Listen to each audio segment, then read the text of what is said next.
Today on Yester Kitchen, I'm going to share one of my family recipes with you. It's a very American take on the classic, or not so classic, enchilada. You're going to love it. Let's get started.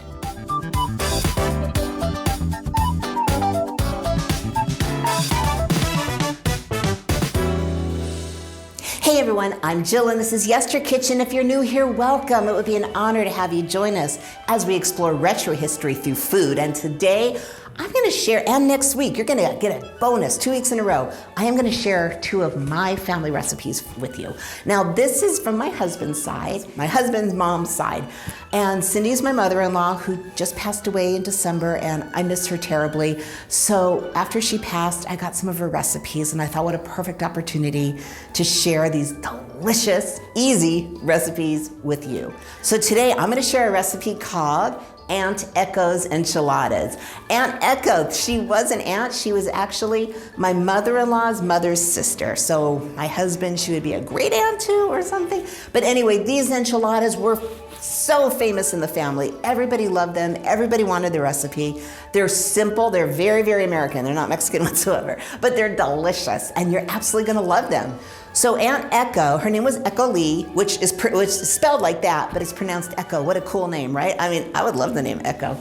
Anyway, this typewritten recipe was in her recipe book, and it actually says there was so many requests for this recipe that Echo had no choice but to share it. And share it she did. It is fabulous. It's easy. There is canned soup involved. There is canned green chilies involved. We're gonna get in that kitchen and we're gonna make it right now. So here we are in the kitchen. Don't you love family recipes? I know you do. I hear them all the time and I love hearing yours. So I am honored to share one of mine.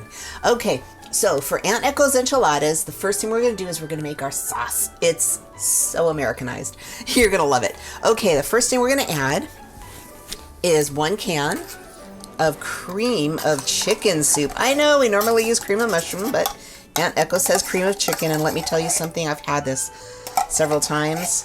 It's absolutely fabulous. It absolutely works. You want to make sure everything gets in the pot.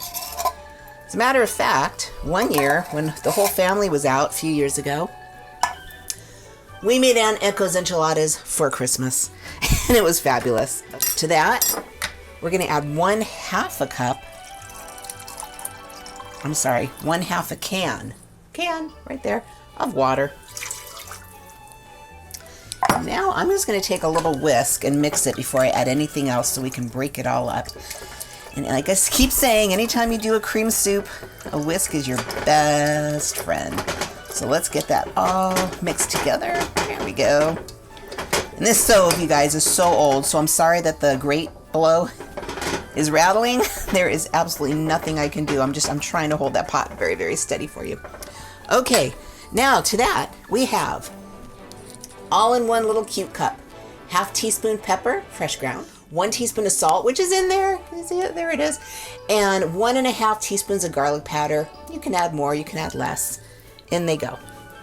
And now I have 1 medium tomato. That's what the recipe says. All chopped up. What is a medium tomato? Probably like that. You know, about palm size. So in that goes to our sauce. And the last thing is our very, very retro 4-ounce can of chopped green chilies. Yum. And there's our little Mexican flavor. All right. Now all we're going to do, we're going to mix this up until it is almost boiling, just on the verge, but you don't want it to start boiling. This is Aunt Echo's recipe. We're following it.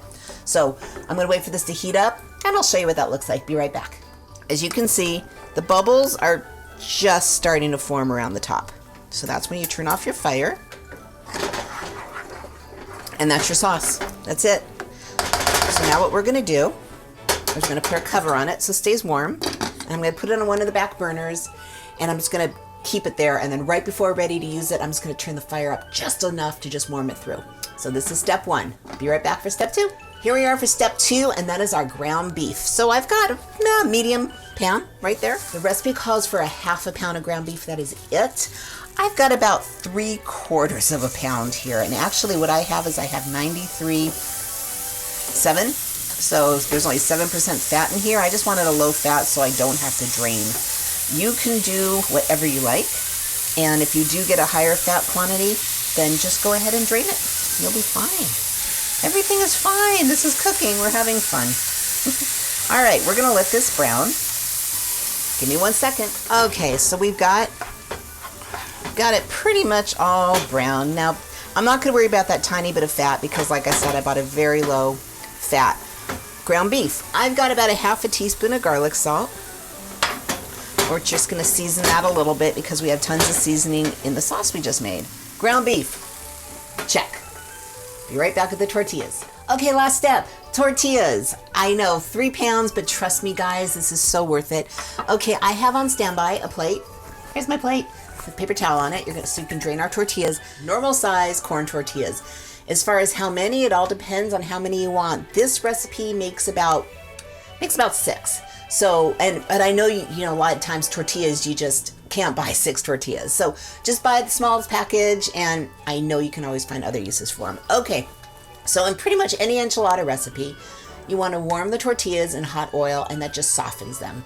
So that's really all we're gonna do. So I've got a pan, my heat's going, and you can use whatever size pan you want, whatever works.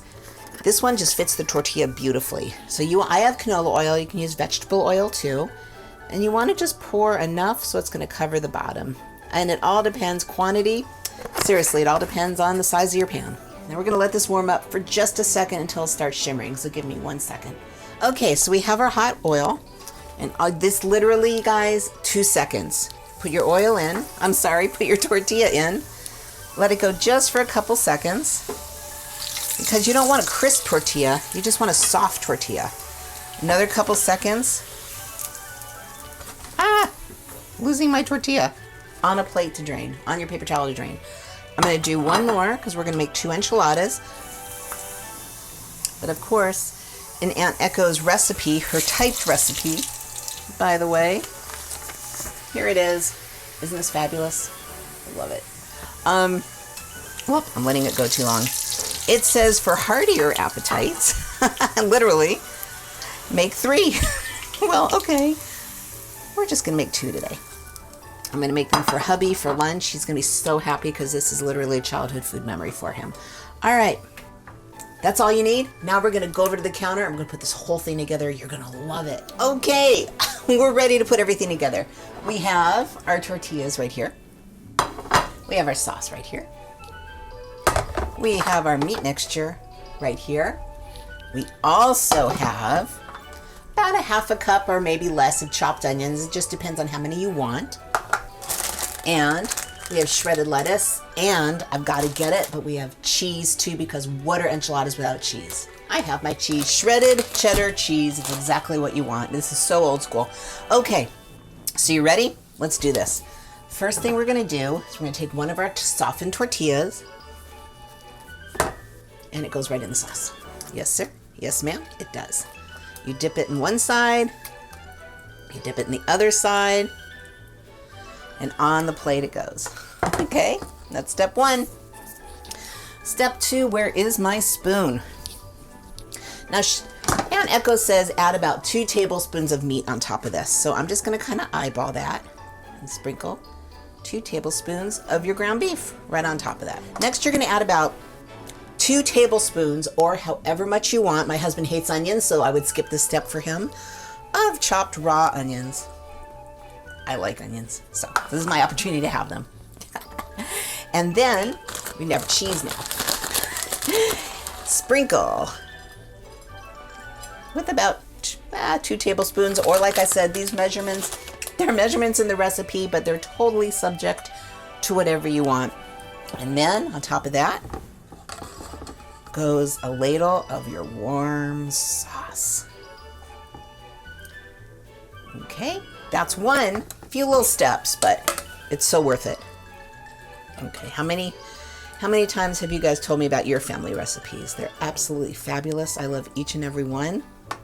Next thing, next tortilla. There we go. Our meat, our onions, our cheese. I'm getting excited. I have such memories of when my mother-in-law made this for Christmas. The kitchen was a mess. Everything was absolutely wonderful. Everyone had so much fun. I really, really, really miss her. top. Warm sauce. She'd be so proud of me. I wish I would have done this episode while she was alive, but I know she's watching. And then, on the very end, why very end? I don't know. You take shredded lettuce, and it goes around the outside of your enchiladas. She actually called these specifically Aunt Echo's green enchiladas, and this is probably why, but over time, they've just been known as Aunt Echo's enchiladas, and here they are, Aunt Echo's enchiladas. I can't even begin to tell you how much I love these, and I will see you in just a minute so we can taste them. Okay, and here we have it, Aunt Echo's green enchiladas. It could be green because of the lettuce, it could be green because of the chilies, it doesn't matter. It's called green enchiladas and it is absolutely delicious. So from what I understand about Aunt Echo, because she died at 93 and I never got an opportunity to meet her, she was a spitfire. She was the kind of lady that just said whatever was on her mind. I'm sure you know the type. Anyway, here we go. We have our lettuce and then we have our 2 layered enchiladas, because remember it's a layered dish, right on top of each other. Now, if you wanted to roll them, roll them. This is the way they're supposed to be served, and oh my God, so good. Oh yeah, this is family history right here. I invite you to share your family recipes with me because I love to read about childhood memories. You can always email them to me, and my email is always in the About section on my channel. I can't keep eating and tasting and talking, but I will tell you, they are mild beyond belief. The chilies, you taste them, but there's no spice whatsoever. The tomatoes, you've got the cheese, that cream of chicken soup makes it. Give them a try. And please share in your comments if you did. I know you guys do share when you try them, and usually you love the stuff I make, so I'm so excited about that. You gotta try these. Try some of my family history. So thank you, Aunt Echo, for these enchiladas. I don't know if she made up the recipe or where she got it, but it doesn't matter. No matter where it comes from, these are amazing. Oh, God. I take very good care of this. This is like pure gold. If you would like to explore more dishes from your childhood or just the past, I invite you to subscribe. I release new videos every week. In the meantime, there's some more retro dishes for you. And remember, every dish, even Aunt Echo's enchiladas, oh, it has a story. I'll see you in the next video.